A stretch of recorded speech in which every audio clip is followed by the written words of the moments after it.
How to solve cash flow problems. Cash flow problems stem from 8 major causes. I'm going to walk you through every one of them. You don't necessarily need more revenue to solve cash flow. You need more cash flow to solve cash flow. By the end of this video, you're going to know the complete cash flow system to end the chaos that you feel right now.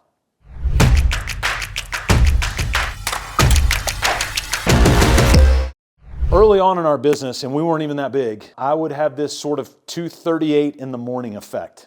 What was that? I'd go to bed, and it was a busy day, and I'd wake up somewhere around 2:37, 2:38 in the morning, and my head would just be raging with anxiety. And part of that anxiety and the cocktail of that anxiety was just thinking about cash flow. Are we going to have enough? Is enough coming in? Is enough going out? Are we spending it the right way? Like, it was this script that kept going on and on and on and on. And frankly, I got tired of the script. I didn't want to keep waking up at 2:37. I can tell you that time of this filming, I did not wake up at 2:37 this morning. And so a lot of the things I'm going to walk you through have helped alleviate some of that. Now, I'm not saying that I don't have early mornings some mornings for other issues, but for this issue, I don't. I want to walk you through what has helped stave off some of that cash flow anxiety that you're feeling right now. You know, sometimes we feel it that we'll look at our profit and loss statement and everything looks like green lights. Like, hey, we can go through, let's keep going. And yet payroll comes Friday and there's not enough cash in there, so we got to go to the bank, get a line of credit, make payroll, try to pay the line of credit back, and then that thing just keeps revolving. We wake up in 5 years and we still have a line of credit. What's going on? Why can't we seem to get this thing figured out? Actually, going back to that example, the worst part of this is not the empty bank account. The worst part is not figuring out why the bank account is empty and why the P&L shows positive. We don't get that, and it creates this immense frustration, which causes us to wake up at 2:37 a.m. in the morning. In fact, you can look back and go, I made money this month. I know we made money this month. But where did it go? That's the issue of the flow of cash. In fact, I like to sort of flip this instead of saying cash flow because it's so cliche. Is saying the flow of cash. We're going to watch cash and how it actually flows. So we're going to watch the flow of cash. So let's dive in to an 8-word acronym. We're actually going to use the acronym cash flow to help us understand how we can rage over our money and live within this concept of slim pants. A lot of acronyms for you and a lot to talk to you about, but I think it's going to give you a framework to be able to fix those cash flow problems.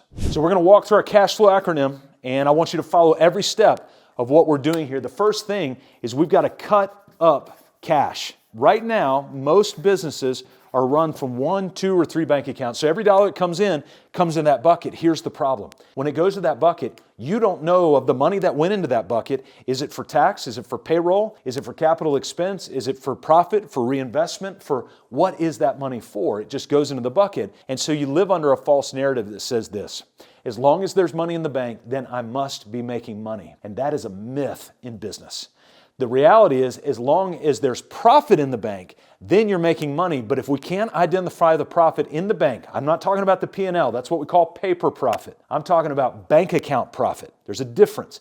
Bank account profit shows actual cash. P&L profit just shows a number on a sheet of paper that was printed 2 days ago, 2 hours ago, or 2 weeks ago. All right, so what we're going to do to combat that is we're going to cut up every dollar, and instead of 1, 2, or 3 bank accounts, we're going to do 5, 6, 7, 8, 9 bank accounts that hold things, and we're going to call those bank accounts profit, tax, capital expense, operating expense, all the stuff that you do, right? Cost of goods sold. It's a huge part of a lot of your businesses is cost of goods sold, and yet we don't have a placeholder for that.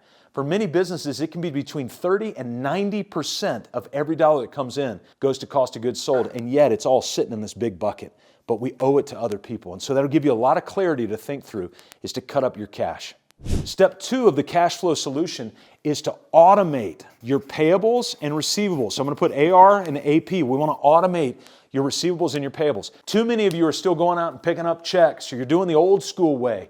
I think of one major retailer right now that when you go through the line, they don't swipe the code, they just ... And I know they have a principle base for what they're doing it, but it slows everything down. Now, they've agreed that they're just going to keep doing it that way, but for many small businesses, you don't have that luxury. And what we need to do instead is we need to leverage technology. You need to start taking ACH and credit cards, because in many cases, you're having to write receivables off that you never collect, or you collect 60, 90, and 120 days out, and by that time, you have deeply discounted your collection because the time it's been outstanding and the value you've lost from having that money in place. You've got to start automating your AR and your AP.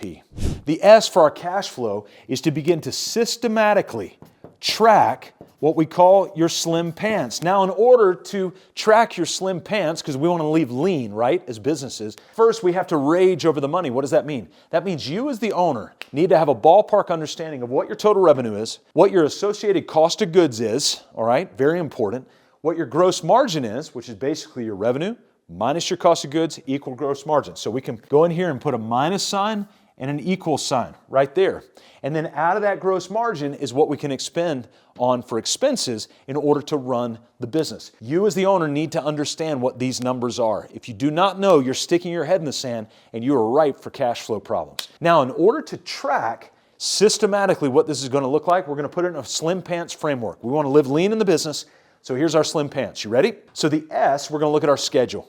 And we're going to ask ourselves, are we on schedule with whatever our product and service is? That could be time of day if you're a retailer. It could be cycle times if you're a home builder, whatever that schedule looks like for you. What does our labor cost look like? What does our inventory cost and hold time look like? Do we budget for mistakes, callbacks, and warranties?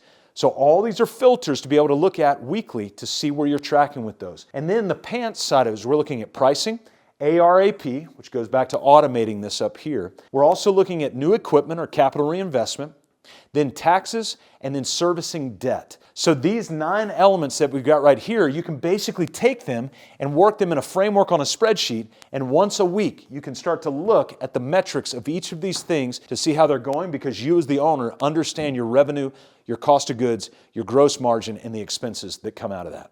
Which leads to the H, and we're going to hold weekly cash meetings. So every week, we're going to sit down as a team. It could just be you. It could be you and your accountant, you and your bookkeeper, whatever. And we're going to look at these numbers. And there's a couple that we're going to key in on. Number one is we're going to key in on our subdivided bank accounts to see what our cash position in real time actually is.